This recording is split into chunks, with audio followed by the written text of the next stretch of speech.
Riane Merali, bonjour. Bonjour. Vous êtes avocate spécialisée dans la propriété intellectuelle et vous êtes associée du cabinet Carler. Et vous allez nous parler aujourd'hui d'un sujet qui concerne tous les entrepreneurs, ou notamment ceux qui créent leur entreprise, mais pas seulement. Donc le sujet, c'est les marques, protection et gestion. Donc, comme chacun sait, quand on lance un nouveau produit et ou un nouveau service, il faut lui attribuer la plupart du temps une marque, un nom, un logo.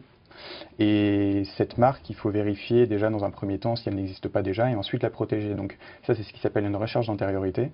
Alors expliquez-nous un petit peu ce qu'est une recherche d'antériorité. Alors une recherche d'antériorité, c'est effectivement fait pour vérifier la disponibilité du signe qu'on a choisi. Parce qu'on ne peut pas bien sûr prendre le signe de quelqu'un d'autre, sinon ça crée des difficultés. La marque étant une garantie pour le consommateur, il ne s'agit pas d'avoir des mêmes signes. Donc il faut que le signe qu'on choisit soit disponible.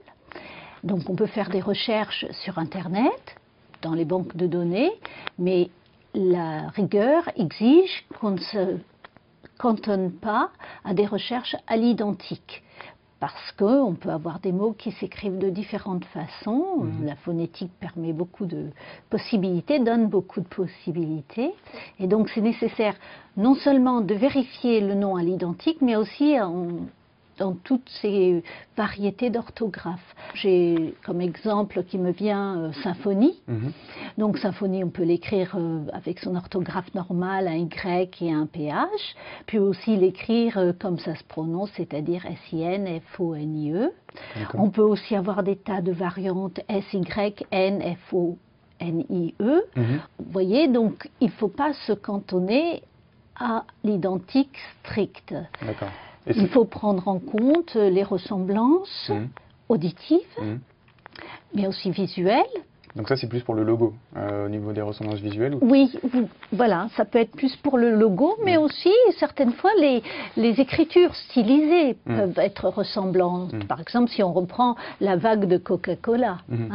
Donc, il y a comme ça des typographies qu'il faut bien prendre en considération, et certaines sont tellement originales qu'on ne peut pas les reprendre. D'accord. Donc il est important en gros quand on fait une recherche d'antériorité, lorsqu'on crée une marque, c'est de travailler sur l'impression d'ensemble de la marque, du logo éventuellement, dans ces recherches. Donc c'est peut-être ne pas hésiter à consulter quelqu'un pour le faire, parce que ça a l'air très vaste comme travail.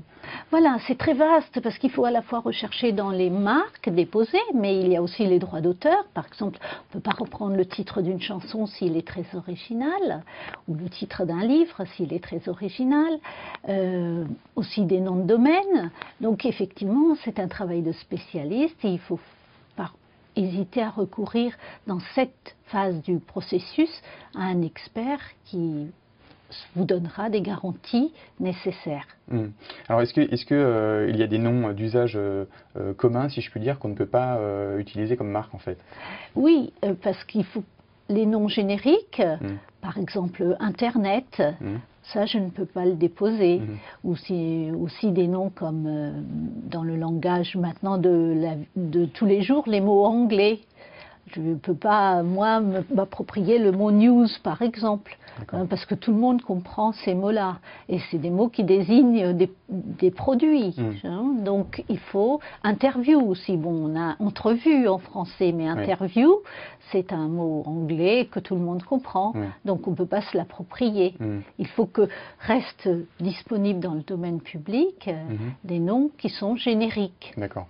Mais alors, par rapport au conflit qui peut exister entre deux marques similaires, je crois savoir que la question des activités est importante aussi. Que si les activités sont très différentes, on peut envisager la possibilité d'avoir des marques similaires cohabiter. Voilà. On a ce qu'on appelle une classification des marques. On a 34 classes de produits et 11 classes de services. Donc on doit choisir dans cette liste ce qui nous intéresse. Par exemple, pour les cosmétiques, ce sera la classe 3. Pour l'édition, ça sera la classe 41.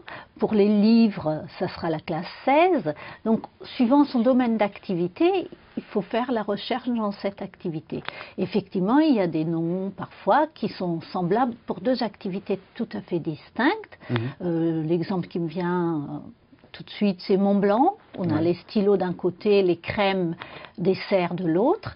Donc là, il n'y a pas de risque de confusion. Mais dès qu'il y a une impression d'ensemble et un risque de confusion, là, il faut quand même bien prendre un nom distinct pour éviter les difficultés. Eh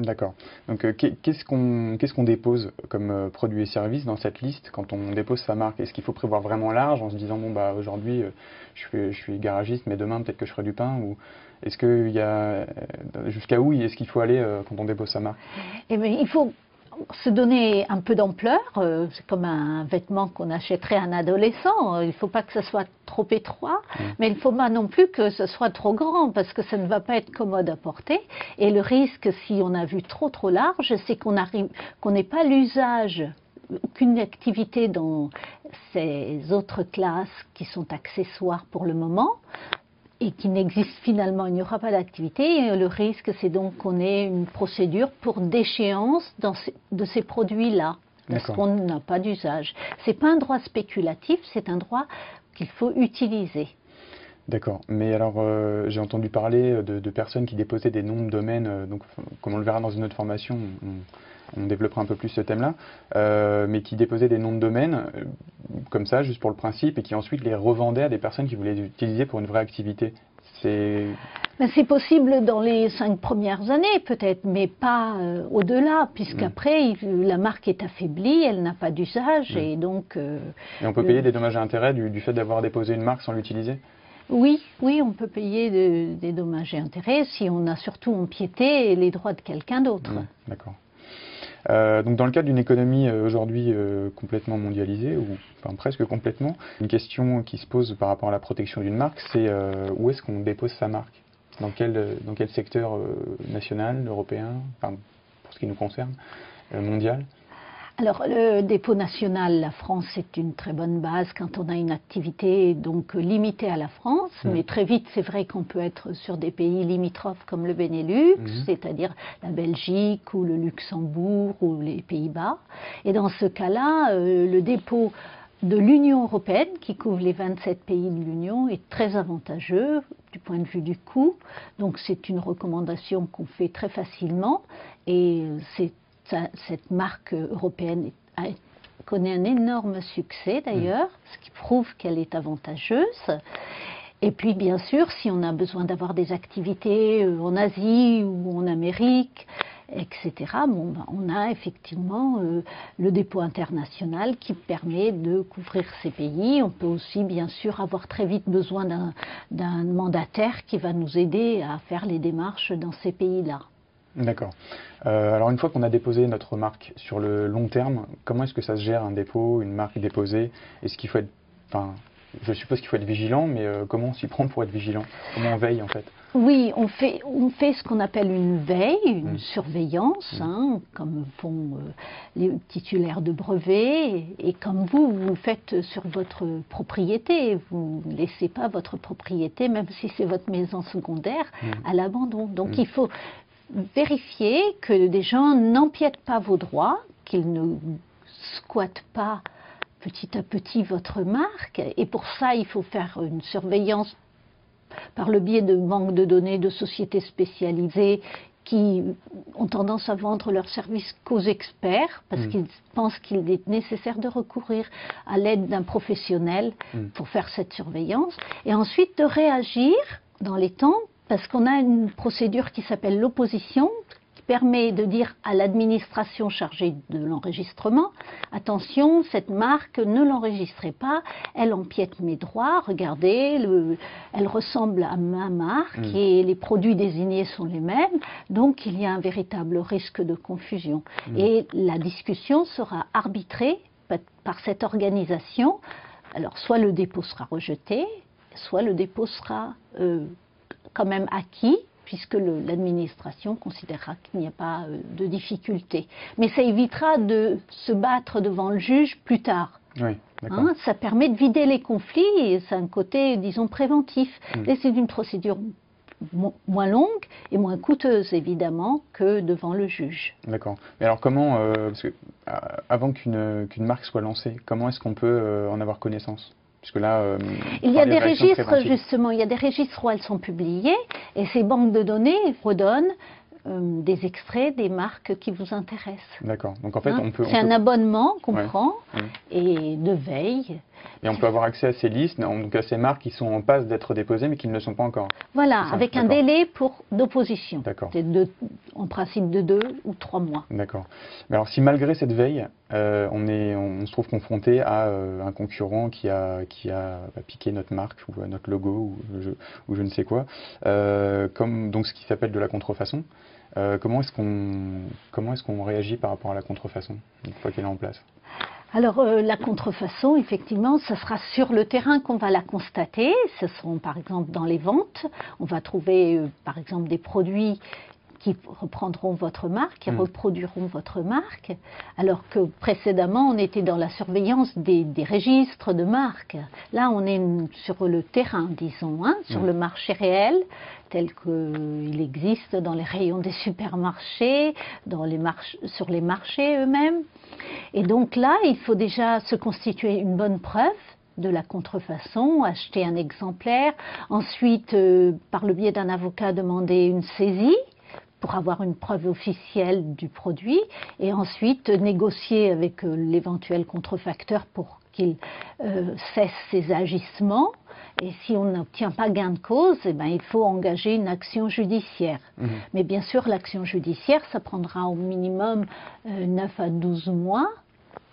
On peut faire un référé, parfois, c'est-à-dire une procédure d'urgence. Oui. Mais encore faut-il que les preuves soient bien constituées, qu'il n'y ait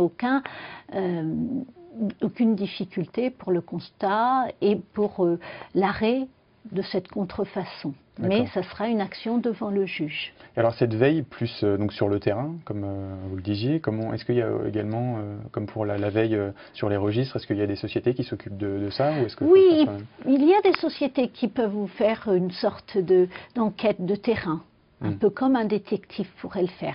Mais souvent, ce sont les commerciaux de l'entreprise, c'est vous en tant que chef d'entreprise et les partenaires que vous avez qui vous indiqueront « Ah, mais j'ai trouvé ça, est-ce que ça vient de chez toi ?» Voilà comment ça se passe dans la vie des entreprises, disons. Ça se fait plus avec les salariés de l'entreprise et éventuellement aussi le réseau.